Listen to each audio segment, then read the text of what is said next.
What's up, guys? I just want to make a quick little informal video. We're out here in the garage and I had my garage floor epoxied this week. I posted some stuff on Instagram and I had a few people ask, kind of what the process was and what it cost and stuff like that. So we're going to quickly just show you the garage floor and go over kind of the general process on getting it done. All right, I put the GoPro on super wide angle, so hopefully you can see the whole garage. The floor is done. Obviously, you can see the epoxy. We went with this gray color with blue and white and black and gray chips. Got a little blue in there to match the lift. And yeah, it turned out really nicely. They did actually the full concrete. They didn't do chips on the front part, but they did the full concrete and then little gray up the sides as well. This is a project you could do on your own if you wanted to. I've heard positive and negative reviews about the stuff you can just buy at Home Depot, etc. This was a pro job. I had a guy who lives in my neighborhood who does interior painting and also garage floor epoxy basically for a living come do it. The price was good. It was significantly less than some of the other quotes that I got. I gotten quotes for up to like, $3,000 to $4,000 to do this. This is 650-ish square feet. So basically this first section is like a normal 2-car garage. I think it's a little over 20 by 20, so like 21 by 21 roughly. And this back section is 12 and a half wide, 18 feet deep. So 650-ish square feet. Not uncommon to pay a few $1,000s to get this done. The quote I got was for $1,300, and that included the process that I'm about to tell you about. I left the garage empty. I'm about to put everything back.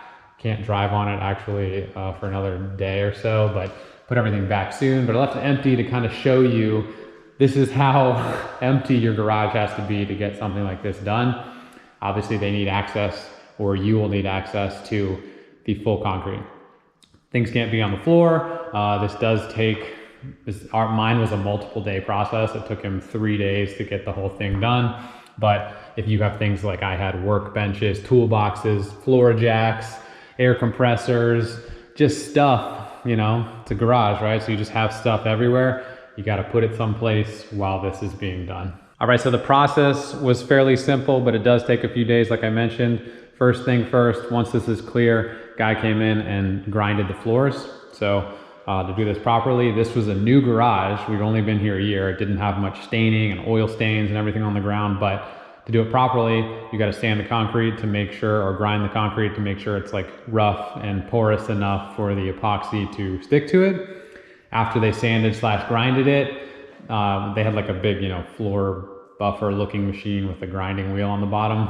After that, they power washed it and degreased it, I think.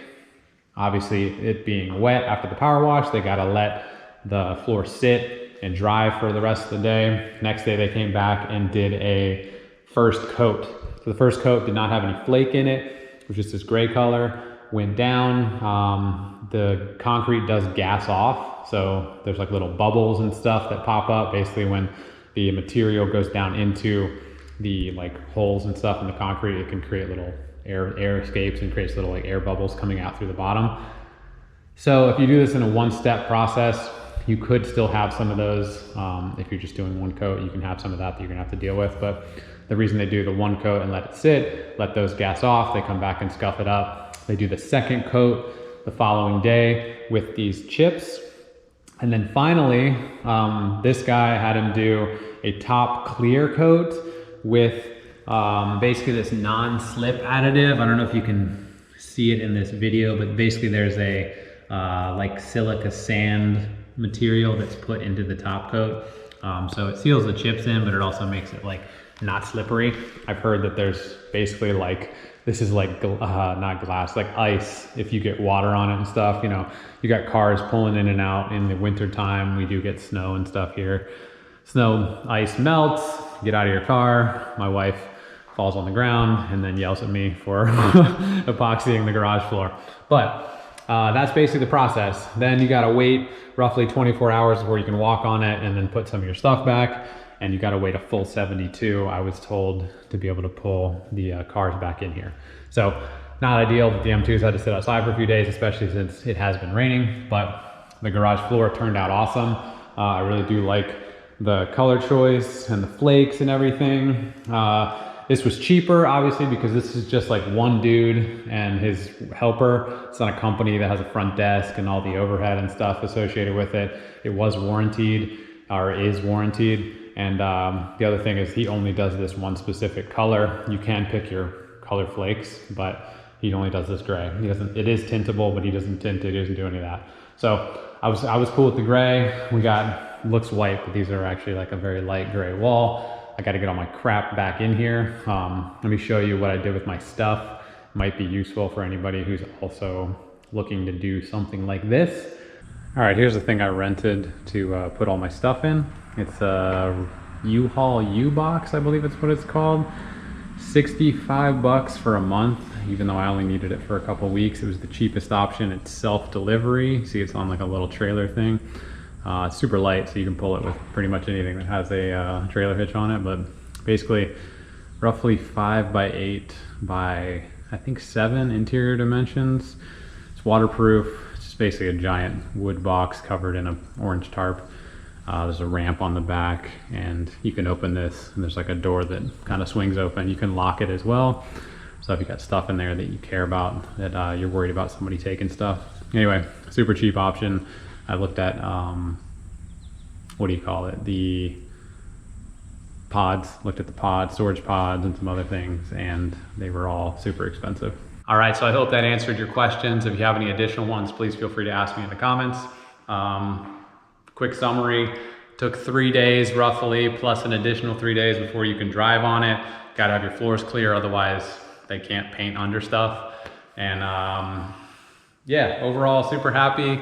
Expect it to be pretty expensive, anywhere from $1,000 probably on up. Sky's the limit, depending on the customizations and stuff you want to do.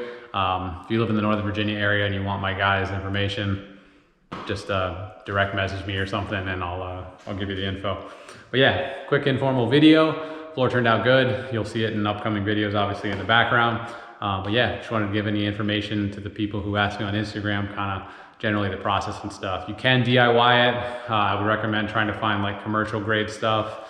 Stuff at Home Depot has like color match, like the colors don't match between kits, I've read, and the quality, you know, it does pull up and stuff. If you don't do the prep specifically the way that you're supposed to and stuff. So yeah, process not too bad. I paid somebody, so it was easy for me.